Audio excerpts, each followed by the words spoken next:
There are actually two statements which are two different problems in the question. The first problem is, Bismillah salatu wassalam ala Rasulillah. The first problem is, I can't pray 5 times a day. I can't do it. Now, I don't believe you. Whoever said I can't do it, I don't believe you. You know why? Because I believe Allah. And now I didn't say I believe in Allah. I said I believe Allah. There's a difference, right? I believe in Allah means I believe Allah exists. I believe in Him. But when I say I believe Allah, it means I believe what He says. He says, subhanahu wa ta'ala, لا يكلف الله نفسا إلا وسعها. Allah does not burden anyone except unless they are able to carry that burden. This is what Allah said. Allah said He does not burden anyone with any responsibility unless they are capable of living up to that burden. This is what He said. You're saying you're not able to live up to a responsibility that Allah gave you. Isn't that true? You're saying I can't pray 5 times. It's too much. And Allah is saying yes you can. So I have a choice between believing you and believing Allah. And perhaps if you didn't realize this, maybe you're lying to yourself. Maybe you've convinced yourself because of your laziness, because of your lack of will, that you don't want to pray 5 times. Maybe you have to, I can't judge you. I don't know what the problem is. But the problem, maybe you're ashamed to pray in front of non-Muslims. People can take 15-minute cigarette breaks at work, right? They can take a break and just go hang out, do whatever. You can't pray 5 times a day. SubhanAllah.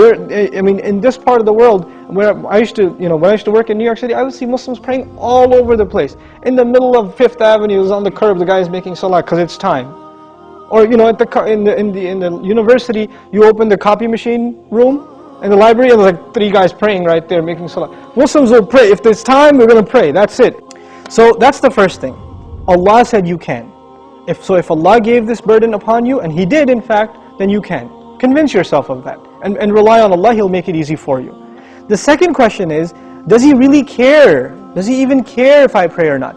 Now this question is actually more about, does He need my prayer or not? You're forgetting that the prayer isn't for Allah. It's for you. It's not for Allah. If all the people in the world, all they did with their life was pray to Allah, it would not make Him any richer. It wouldn't add to His kingdom because He already owns all of kingdom. And if no one mentioned Allah ever again, it doesn't diminish His dominion, His kingdom, His glory in any way. He doesn't need us. We need Him. We need Him. So the question is, do you feel like you need to pray? Do you feel like that's a need in your life? And if it's not, if you feel you're free of, begging Allah for His help, turning to Allah and submitting before His commandments, then that's a serious problem with your faith. It's become weak, and this question only came up because you've been distanced from Allah for so long that shaitan can come to you and say, yeah, I know you used to feel bad about not praying, let's just get rid of that bad feeling and replace it with, well, why do I have to pray anyway? That's the next phase of that disease. The first part was, at least it was diagnosed, but at least you had some bad feeling. Guilt was still there. That's a gift from Allah. When that guilt even goes away and you say, Allah doesn't need my prayer, it's all good. So long as I'm doing good. And that's the last part I want to talk about, this so long as I'm doing good part. Who defines what's good? There are 2 kinds of good in this world. Please remember this, okay? There are 2 kinds of good. There's ethical good. I'm good to my neighbor. I'm honest at work. I'm nice to people. I don't steal. I don't cheat. These are ethics, basic ethics, right? That everybody, I tell the truth. I'm honest. I pay my taxes, blah, blah, blah. These are ethical truths, okay? And I'm honest in business. Then there are religious goods. I go to Hajj. I give zakat. I pray 5 times a day. I fast in the month of Ramadan. These aren't ethical realities. These are religious goods. Good deeds that are religious and good deeds that are ethical, moral in nature. What happens a lot of times with Muslims and with non-Muslims, especially it happens with Muslims, is that we make a distinction between these 2 things. So in the Muslim world, you will find people that are morally good.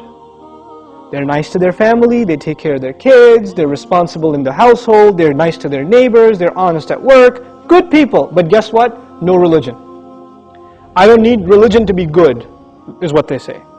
And on the other extreme, you have people that pray, go to Hajj, give zakah, have a long beard, dress in a very religious garment, and yet terrible to their family, cheating people in business, highly immoral and unethical. So what's happened is we have separated the 2 dimensions of goodness. Moral goodness, ethical goodness, and religious goodness. What Allah does in the Quran is fuses them together in the ayah. This one ayah is called Ayatul Bir, the ayah of goodness. What does it mean to be good? If you study that ayah, it is a combination of two things. It's a combination of ethical principles like fulfilling your promises, being patient, perseverant, and also religious goodness, establishing the prayer, giving the zakah, right? So it's a combination of both of those things in one place. So if you think you are in a position to define what good is, most likely you're sticking to moral goodness and you're undermining religious goodness, like the rituals that Allah taught us. But what Allah wants is for us to have both at the same time. This is when a person is truly good. Otherwise, you're not really good. You have defined goodness for yourself and you have rejected Allah's definition of it. But we turn to Allah for guidance because we can't define things for ourselves. We want Him to define them for us. Inshallah ta'ala.